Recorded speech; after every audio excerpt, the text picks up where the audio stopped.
Welcome to Dodger Fan Weekly. I'm Adele. And I'm Annadelle. And we love the Dodgers. And we love that losing skid is done with. Oh my goodness, that was a tough one to deal with, It was really, wasn't it? really hard. And you know what? Some people just didn't handle it very well. No, some people didn't handle it well. Well, some people were actually bad fans. I agree, some people were bad fans. Well, I was not a bad fan. Were you a bad fan? I was not a bad fan. Are you saying I was a bad fan? Well, I certainly wasn't the bad fan. I wasn't a bad fan Of the either. two of us, I think you were a bad fan. I think Bad you were fan. You were a bad fan. Well, Are there really bad fans? I don't think so. I don't think there are bad fans, just bad emotions. What do you think?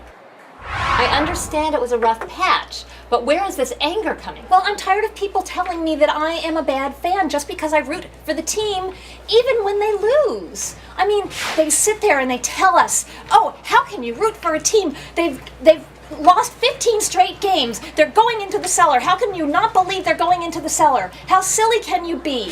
The bandwagoners, they just come and all of a sudden it's hard to get to the games and they root because they're winning. That's easy. It's easy to root for a team when they win. Who are these fans that want to say that I am a bad fan? You hate the Dodgers. You hate the Dodgers. Forget it. It just sounds to me like you're having a difficult time coping. There are different ways that sports fans cope with what's happening. I mean, if you're choosing to be upset, what are you upset about? I'm upset because the other fans are the bad fans. They're the ones that are bad. They're the ones that only jump on when people are winning. They're the ones that only go to the stadium when everything is hunky-dory. They boo somebody like Baez. They say, "Oh, he's not playing hard enough." I think Dave Roberts was right when he was calling out those people that were booing at the players. Poor Pedro Baez. I mean, he wants to play good, and we are a good team. I understand your heightened agitation. My confusion is coming with this. It sounds to me like you're more obsessed with fans that don't believe the same way you do than you are with the team winning or losing. Booyah. Oh no, cheat It sounds to me like you're really having trouble with people questioning your loyalty. I am just as loyal of a fan, even if I boo a player. Baez! I root for this, LA, the team, not the player. And if a player's playing badly, I'm allowed to boo him. I don't appreciate a Dodger manager calling me out for booing when I have a right to do that. Are players loyal? Players leave teams all the time. Players will go to another team when somebody offers them a better deal for money. Are the owners loyal? The owners come and go too. They just sell the teams. They're not even loyal to fans enough to put them on TV. The Dodgers! And I'm supposed to be loyal? It sounds to me like you are having an existential crisis, a crisis about justice. And how are you coping with this?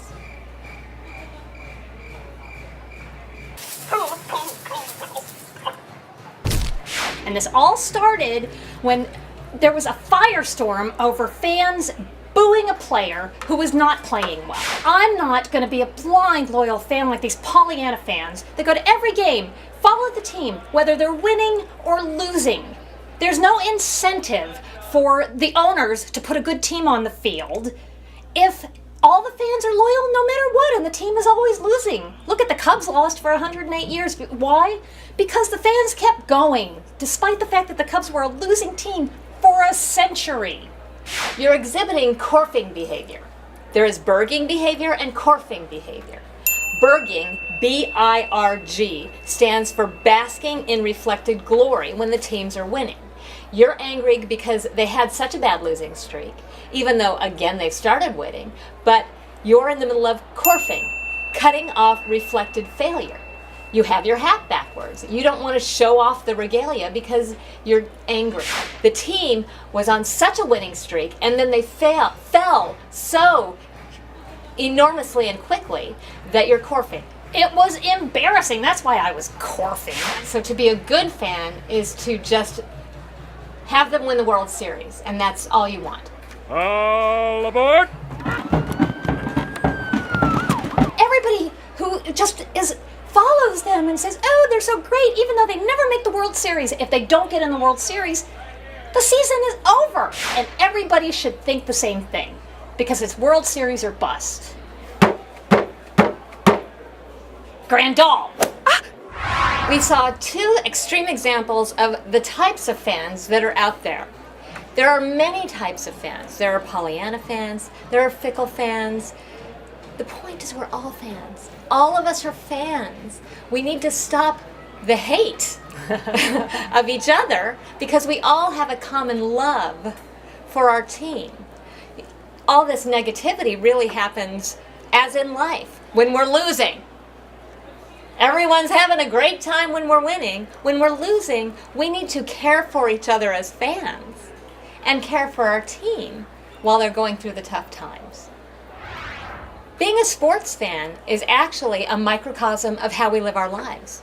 So we get to choose. How would you like to live your life? Go Dodgers! Congratulations to Coco, who correctly answered the question from our last episode and wins the Yasiel Puig action figure. Congratulations, Coco. And if you answer this week's question correctly, you're going to win the Justin Turner and Adrian Gonzalez Selfie bobbleheads. And the question is, What does the acronym BIRG stand for? and what does the acronym CORF stand for? 2 bobbleheads. 2 questions. I'm Adele. I'm Annadelle. Don't forget to tweet. Stay good, fans. See you next time.